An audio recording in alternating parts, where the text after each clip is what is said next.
Hey guys, Dave here. Welcome to the Centurions Review, the punk rock band of wargame review institutions.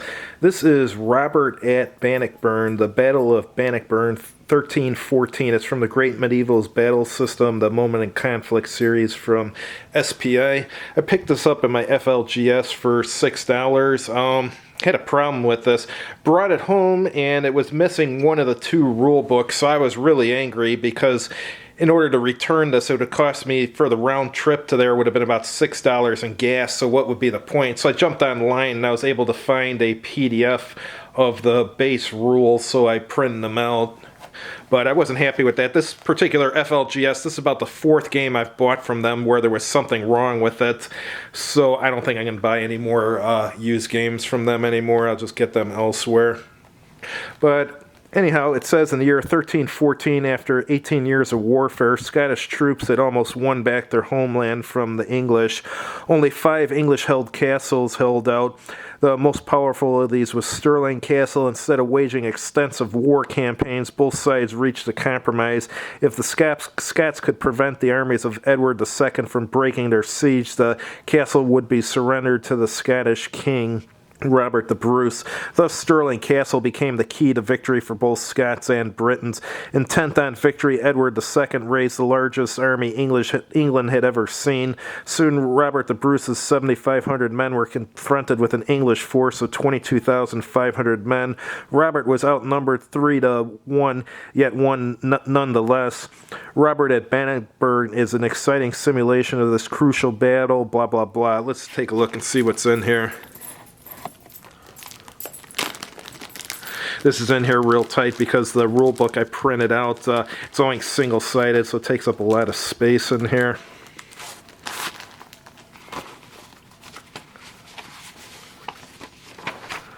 So here's the exclusive rules. These actually came with like they were supposed to. Let me show you the ones I had to print out.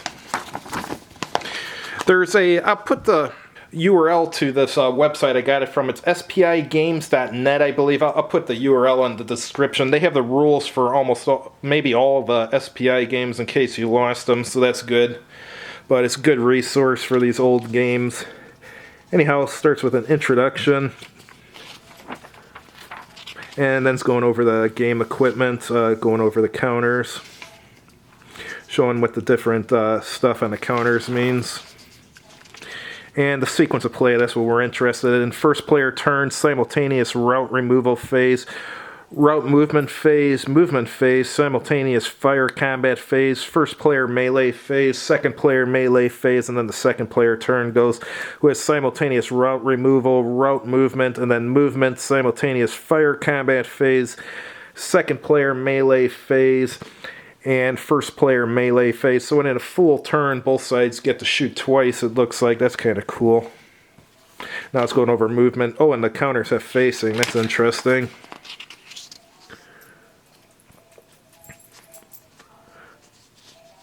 And it's going over stacking here. No more than one combat unit can be in a hex at any time, but you can stack a leader with it. So you don't have to worry about stacks of counters falling down during the game. Alright, terrain effects of movement, fire combat. Then going over melee and route movement. And leader rules, and this has fatigue rules, it looks like 2. And here's your terrain effects chart, morale effects table, morale effects die roll modifiers. And I don't know if this is like a picture of the, yeah, it looks like a picture of the counters, but I printed it too small, so you couldn't use this to replace any counters that you lost. Let's look at the exclusive rules now. Kind of like a Decision Games mini game with base and exclusive rules. Just shows how you set up for the scenario. And I guess longbow attacks are special rules, bow facing. And then it's going over the effects of the marsh terrain on cavalry charges and movement. And the changing modes, not sure what that is. I'll know once I read the rules. It's going over leaders in command and control. And disorganized English infantry. And the victory conditions. Victory is determined by victory points. And it's got its own combat results table for this scenario and melee results table. And its own terrain effects chart, morale effects, and die roll modifiers for morale effects. So let's take a look at the map. It's actually a pretty big map for a micro game, or a mini game, whatever you want to call it. So it's got the game turn record track, and it's mostly just flat ground and some marshes. Looks like it's got some of the setup locations marked here to aid in setting up the game. That's cool.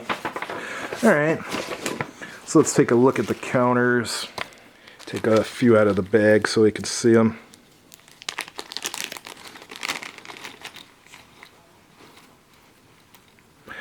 Yeah, they're alright for 1970s, about what I would expect. Anyhow, thanks for watching. Just wanted to show you guys this. If I actually get some spare time, which is unlikely, I'll try to review this sometime within the next year or so. Thanks for watching. If you liked the video, please click like on it. And if you haven't done so already, please subscribe to this channel. And as always, have a good evening.